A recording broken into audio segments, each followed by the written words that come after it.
La fin du raid a beau avoir secoué le monde, Jin-Woo s'est pris une énorme vague de critiques. Pourquoi ? Parce qu'il est arrivé trop tard. On lui reproche d'avoir causé la mort de plusieurs personnes à cause de son intervention tardive. Aïe. C'était censé être des débuts triomphaux, et il n'a pas pu éviter les jugements, même si beaucoup le soutenaient, peu osé s'opposer aux critiques. Le raid est devenu le sujet de discussion numéro 1, et le nom de Sung Jin-Woo était partout. Malgré tout ce drama, une personne, probablement un chasseur, confie « J'ai toujours cru qu'un héros seul ne pouvait pas mettre fin à une guerre.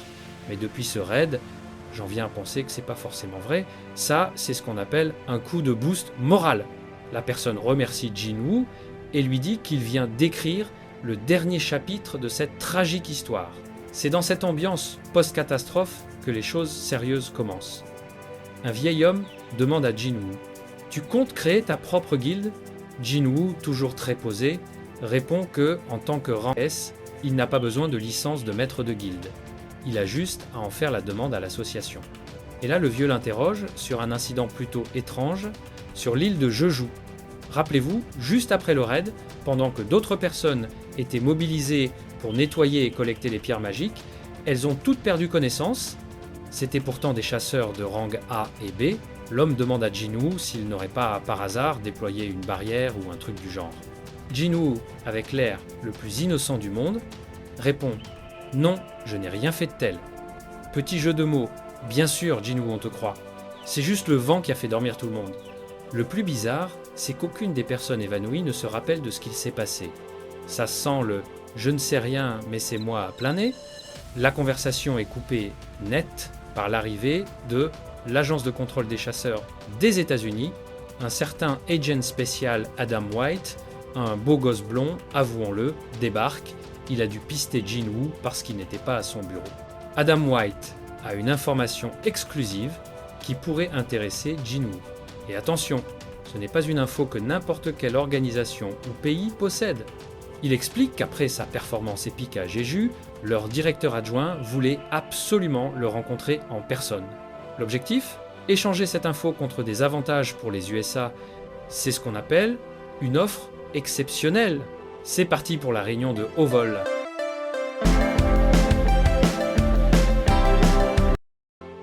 Jin-Woo rencontre le directeur adjoint Michael Connor qui se présente comme le deuxième boss de l'agence de contrôle des chasseurs. Le directeur adjoint coupe court au blabla et révèle leur atout secret. Saviez-vous qu'il existe un éveillé qui peut améliorer les capacités d'un autre éveillé ? Oui, vous avez bien entendu, un booster humain. Et tenez-vous bien, Michael Connor confie à Jin-Woo que cette personne avec cette capacité est déjà là. Il propose un deal, un seul mot de Jin-Woo et il deviendra citoyen américain. Pour preuve, le directeur adjoint ordonne « Faites entrer Mademoiselle Cerner ». Et là on voit les yeux de Jin-Woo qui s'illuminent littéralement. Ses pupilles deviennent bleues. L'idée d'augmenter ses capacités. Est-ce vraiment possible ? Et qui est cette fameuse Mademoiselle Cerner ? Suspense total. Le moment de vérité. Le directeur adjoint, Michael Connor, présente l'arme secrète des États-Unis, Mademoiselle Norma Sellner. Elle est la seule personne au monde qui peut aider les éveillés à surpasser leurs limites. 1. Véritable booster humain, Jin-Woo demande quelle est l'efficacité. Et là, on nous sort les chiffres. Après avoir passé les 3 phases de son pouvoir, l'augmentation peut aller jusqu'à 20% et plus. Mais attention, si la rumeur de cette capacité se répand, c'est la panique assurée. C'est à ce moment-là que Jin-Woo comprend pourquoi le fameux Hwang Dong-su a tenu à immigrer aux États-Unis malgré toutes les critiques. Mademoiselle Sellner, c'est le rêve de tout chasseur. Les Américains offrent à Jin-Woo l'immigration et la citoyenneté américaine, en échange d'être le premier sélectionné à bénéficier de l'aide de Sellner. C'est ce qu'ils appellent un cadeau. Un cadeau, dites-vous, ça ressemble plus à un marché du siècle. Mais bon, qui pourrait refuser un tel coup de pouce ? Michael Connor insiste pour que Jin-Woo accepte de passer la première phase tout de suite. Il lui demande de regarder attentivement les yeux de Mademoiselle Sellner. Elle est si confiante dans ses capacités qu'elle dit que Jinwoo ne voudra plus s'en passer une fois qu'il aura essayé, sauf que le show ne se déroule pas comme prévu. Dès qu'elle concentre son pouvoir sur Jinwoo, Mademoiselle Sellner devient blafarde de terreur. Les agents s'affolent, croyant que Jinwoo, lui, a fait quelque chose. Jinwoo, de son côté, s'interroge sur sa propre limite. Le directeur adjoint, totalement paniqué, réalise que si ça s'était passé devant les chasseurs de RAN National comme Thomas Andre, ils seraient déjà tous morts.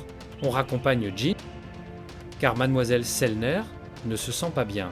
Quand on lui demande ce qu'il s'est passé, la pauvre Sellner lâche, tremblante. C'est et pas n'importe lequel, un roi très puissant. Elle ne voyait pas Jinwoo lui-même, mais les ténèbres à l'intérieur de lui, et des yeux qui la regardaient. Elle a senti une trace du système en lui.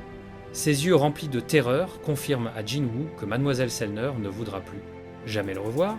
Michael Connor se demande alors si Jinwoo n'est pas du même niveau que les chasseurs de RAN National. La conclusion est simple, il n'a pas de limite. Changement de décor, l'association perd le chasseur Min Byung-gu, un noble sacrifice, et quand la tristesse se pose, la panique revient. Un portail de Ranbei apparaît en plein, au milieu d'une route. Et devinez où? Tout près de l'endroit où Sung Jin-woo vient d'établir son bureau. Le président Go Gun-hee est forcé d'appeler Jin-woo pour lui demander, il semblerait que ce soit un portail de Ranbei, peux-tu t'en charger? Sans même demander la permission, dit j'y vais maintenant. Le pauvre employé de l'association, chargé de la sécurité du site, essaie d'être un héros. Vous ne pouvez pas passer sans autorisation. Mais il s'agit de Sung Jin-woo, le chasseur de RAN S. L'employé lui donne le téléphone du président et Jin-woo obtient le feu vert. Juste au moment où Jin-woo s'approche du portail, la couleur change. D'un portail de Ranbei, il devient un portail rouge. L'employé paniqué se demande si ce n'est pas parce qu'il a souhaité que Jin-woo trébuche et se tord de la cheville que le portail a changé de niveau. Face au portail rouge, Jin-woo, toujours très calme, se souvient des paroles de sa mère. Un chasseur est né pour chasser, et de sa mère encore, qui lui a dit qu'elle est tombée, amoureuse de son père, un pompier, quand elle l'a vu sauver des gens, sa mère espère qu'il pourra faire ce qu'il souhaite. Jin-woo comprend qu'en étant RAN S, il devra sauver beaucoup de vies. Il se dit alors, bon, ce ne sera pas trop dur pour moi, il se jure qu'il va se surpasser, mais la réflexion finale est plus sombre. Les monstres ne sont pas les seuls ennemis d'un chasseur. Les chasseurs de haut rang doivent être encore plus prudents pour ne pas devenir la proie. Cela ne se terminera jamais, car les positions peuvent s'inverser à n'importe quel moment. Avec un portail rouge en pleine ville, la question est, quelles ombres puissantes Jin-woo va-t-il devoir affronter cette fois? Dans un autre portail, un chasseur humain était agressé par une créature inconnue. Cette dernière semblait rechercher un objet appelé « fragment de la lumière éclatante ». Soudain, un portail s'ouvrit derrière lui et l'un de ses partenaires fit irruption pour lui transmettre des informations concernant les territoires de l'Est. C'est là que se trouve le monarque des ombres. On aurait confirmé que le grand fragment de la lumière éclatante s'y situerait. Le monarque du givre trouva cette nouvelle particulièrement intéressante. Comme il n'y avait aucun fragment ici, ils avaient donc été dupés. C'est alors que le père de Sung Jin-woo fit son apparition et demanda si le petit territoire de l'Est dont il parlait était la Corée. Cependant, le monarque n'avait aucune intention de lui répondre et décida simplement de s'en aller. Mais le père de Jin-woo n'était pas prêt à les laisser filer aussi facilement et lança une attaque fulgurante. Puis, retour dans le portail rouge où notre héros venait d'entrer. Donc c'est toi l'enfoiré qui a massacré mes frères. Tu as réussi à arriver ici avec ton petit gabarit. Et tu comprends même notre langage. Impressionnant. Cependant, il annonça que tout se terminait ici pour lui. À peine avait-il fini de parler qu'il ajouta que ses compagnons l'attendaient déjà et leur ordonna de sortir de leur cachette. Pourtant, la créature fut stupéfaite, car rien ne bougea. « Tu me trouves petit? Comme c'est amusant !» Après ces mots, notre héros commanda à ses propres subordonnés d'apparaître. Ils surgirent tous, portant les cadavres de leurs adversaires, qui tentaient une embuscade. Comment est-ce possible? Il ne semblait rester personne.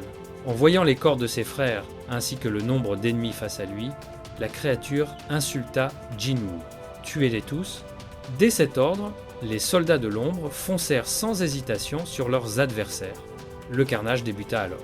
Malgré cela, 2 ennemis parvinrent tout de même à s'approcher de notre héros, mais Tank les élimina instantanément.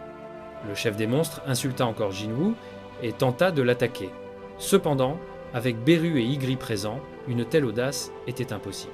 Une fois la créature plaquée au sol, Défense activa sa compétence Hymne des géants, suivi de l'accélération gravitationnelle, écrasant la tête de ce présomptueux contre le sol pour le forcer à s'incliner devant leur roi. Réponds à mes questions, ce sera moins douloureux pour toi. Encore une fois, il ne tira aucune information utile. C'est sûrement le système qui interfère. Peu importe, j'apprendrai la vérité un jour. La clé obtenue via la boîte aléatoire maudite, il avait rempli les conditions requises en atteignant le niveau 100 sur l'île de Jeju, la clé du temple de Gartenau. Même en essayant, il n'avait jamais pu l'oublier. Le repère caché, le système voulait le renvoyer là-bas, là où tout avait commencé. Mais cette fois, les choses étaient différentes. Si tout était planifié dès le début et qu'il attend mon retour, dans ce cas, attends-moi. J'arrive. Plus tard, dans les bureaux de la guilde de Jinwoo, on retrouvait Yujino, lui aussi en pleine bataille contre les détracteurs de leur héros. Cependant, ils étaient si nombreux qu'il finit par s'épuiser. Lorsque Jinwoo fit son entrée, il fut surpris car Jinwoo disparaissait et réapparaissait comme si de rien n'était. Il fut encore plus choqué en voyant les cristaux de mana de très haut niveau dans les mains de son ami. Puis il fut ravi car grâce à ces pierres, il pourrait payer le salaire du nouveau membre obligatoire pour créer une guilde à 3. Pour Jinwoo, peu importait, n'importe qui pouvait convenir, d'accord, si tu le dis. Mais il reste un sujet essentiel à aborder. Sérieux ? De quoi s'agit-il ? Tu dois choisir le nom de la guilde. Jinwoo s'attendait à un sujet grave, vu son air sérieux. C'est important, grand frère. C'est même crucial. On pourrait combiner nos noms. Guilde Songyo ou Guilde Yosong. Je pensais plutôt à Guilde Solo, puisque notre principe est de chasser seul. À ces mots, Jinho resta bouche bée. Si c'était censé être une plaisanterie, elle était vraiment pas drôle, mais quelqu'un frappa à la porte, interrompant leur échange. La personne cherchait Song Jin-woo. Quand ils découvrirent son identité, ils furent choqués. Personne n'aurait imaginé que la chasseuse Shahain viendrait jusqu'ici. Pourquoi êtes-vous venue, chasseuse chat ? Je voudrais rejoindre votre guilde. Vous pouvez expliquer ? Comme je viens de le dire, je souhaite intégrer votre guilde. Jinwoo restait sceptique, car il ne comprenait pas sa motivation. Il demanda même si Gogoni l'avait envoyée ou si elle avait été renvoyée. Quand elle nia tout cela, il lui demanda pourquoi elle voulait rejoindre la guilde Solo. En entendant le nom, la jeune femme n'en revenait pas. Tout comme Jino. Mec, t'as pas réagi, alors j'ai cru que t'étais d'accord. Calmons-nous, on verra ça plus tard. Vu son rythme cardiaque, sa respiration et son attitude, elle essaie de se contenir, mais ça ne prend pas avec moi. Dites-moi, n'êtes-vous pas encore sous contrat avec la guilde chevalier ? J'ai assez d'argent pour résilier mon contrat. Jinwoo fut étonné qu'elle soit prête à faire ça. Il évoqua leurs finances, expliquant qu'il n'avait clairement pas les moyens de rémunérer un chasseur de son rang. C'est pas un problème, je ne veux pas de salaire. Alors pourquoi venir chez nous puisque vous n'y gagnez rien ? Comment expliquer cela sans paraître folle ? Au début, Jinwoo avait attiré son attention uniquement par son odeur. Il ne sentait pas mauvais. Il y a un souci ? Êtes-vous chasseur ? Je voudrais que vous trouviez des informations sur un homme appelé Sung Jin-woo. Il a travaillé aujourd'hui avec l'équipe de minage, puis, après avoir découvert sa puissance, Shahain devint curieuse de ses capacités. Il semblerait qu'il ait ruiné la conférence de Lee Min-sung. De nombreux commentaires négatifs circulaient, comme elle s'en doutait, ce n'était qu'un malentendu. Au fond, il n'était pas une mauvaise personne, mais à l'approche du raid de l'île de Jeju, elle tenta de l'oublier. Le destin voulut pourtant qu'elle croise de nouveau son chemin. Une fois sur Jeju, face à la force terrifiante de Beru, elle fut terrifiée. Elle pensa même mourir. Mais elle fut sauvée par nul autre que Sung Jin-woo. Elle en était certaine. Ce n'était pas un rêve. Comment lui dire que si elle devait un jour faire face à la mort, elle espérait qu'il serait présent à ses côtés jusqu'au bout? Qu'est-ce qu'elle mijote? Rien qu'à la voir rougir, on voit bien qu'elle cache quelque chose. Tu continuerais ma question? Je veux juste vivre sereinement. Est-ce mal? Grand frère, pour qu'elle dise cela, imagine la pression que les autres chasseurs doivent lui mettre. Shah-Ain a quoi? 22 ou 23 ans? Elle porte déjà le fardeau d'être une chasseuse de rang S. Et en plus, elle a été sévèrement blessée pendant le raid. Je comprends, nous allons te faire passer un test d'admission. Gino va acheter quelque chose à manger pour notre invité. Quel genre de test? Tu dois simplement vaincre une invocation de mon choix. Chasseur Sung Jin-woo, vous me pensez si faible? Alors, quelle invocation utiliserez-vous? Pour vous, chasseuse chat, la plus puissante bien sûr. Très bien, j'ai hâte. Lorsqu'elle accepta, Jin-woo décida aussitôt de l'emmener dans le gymnase de l'association des chasseurs. Il voulait même profiter de l'occasion pour tester l'une de ses compétences. Pas besoin de prendre la porte. Il existe un moyen plus efficace de s'y rendre. Mais pour cela, désolé, vous devez vous rapprocher de moi. Puis il prononça « échange », l'ombre s'étendit autour d'eux, les enveloppa et les engloutit lentement. Lorsque Gino revint avec la nourriture demandée, un soldat orc se trouvait à leur place. Sans qu'on sache si c'était par faim ou pour éviter le gaspillage, l'orc avala la nourriture entre les mains de Gino avec un calme impressionnant. Pendant ce temps, dans le gymnase, Sung Jin-woo et Shah-Ain apparaissaient. Comme prévu, la compétence fonctionnait comme un portail. Son point de départ était l'endroit où il se trouvait, et la sortie l'emplacement de ses ombres. Même avec un temps de recharge de 3 heures, il pouvait se rendre où il voulait sur Terre. Il réalisa soudain « J'ai oublié mon arme. Vous parlez de cette pioche ?» La question mit la jeune femme dans l'embarras, mais ce n'était qu'une plaisanterie de Jin-woo. Une fois calmée, elle sortit sa carte et alla choisir une arme dans l'armurerie. Elle n'était pas extraordinaire mais suffisante pour un test. « Je suis prête. » Jin-woo invoqua alors Igris, son meilleur escrimeur. Les règles sont simples. Soit vous le détruisez, soit vous abandonnez. J'ai dit que vous affronteriez mon invocation la plus forte, mais face à Beru, vous pourriez perdre tous vos moyens. Après avoir observé l'arme dans les mains de Shah-Ain, Jin-woo lui demanda de se retourner un instant, puis sortit une arme de son inventaire. Il la remit à Igris et lui ordonna de s'en servir. Très bien, que le combat commence. L'arme qu'il lui donna était un objet de rang S, l'épée longue du roi démon, ayant appartenu à Baran. Igris la balança sans effort, provoquant une attaque dévastatrice. Heureusement, grâce à sa rapidité, Shah-Ain esquiva puis lança une contre-attaque. Un peu plus loin, Gogani, tranquillement installé dans son bureau, fut alerté par le bruit. Il constata que quelqu'un utilisait le gymnase alors qu'il était réservé et appela la sécurité pour obtenir les images. En voyant Jin-woo et Shah-Ain, il fut surpris. Puis il se souvenu du regard de Shah après avoir été sauvé par Jin-woo et comprit qu'il lui manquait des éléments. De son côté, Jin-woo fut stupéfait. Le court laps de temps où l'on avait vu le président avait suffi à Shah-Ain pour vaincre Igris. Elle rappela alors à Jin-woo qu'il avait promis son invocation la plus puissante et exigea qu'il appelle son soldat le plus fort. « Si je fais ça, vous risquez d'être blessé. Ne vous inquiétez pas, je veux l'affronter à nouveau. » En entendant cela, Jin-woo fut étonné qu'elle sache pour Beru. Mais elle l'avait vu en vrai et dans les vidéos. Il lui suffit alors de prononcer son nom. Une énergie sombre et menaçante se matérialisa petit à petit en une forme de fourmi derrière lui. Je vous demande une dernière fois, êtes-vous réellement sûr de vouloir vous battre contre lui? On se retrouve au prochain chapitre pour la suite de cette rencontre explosive. Huh?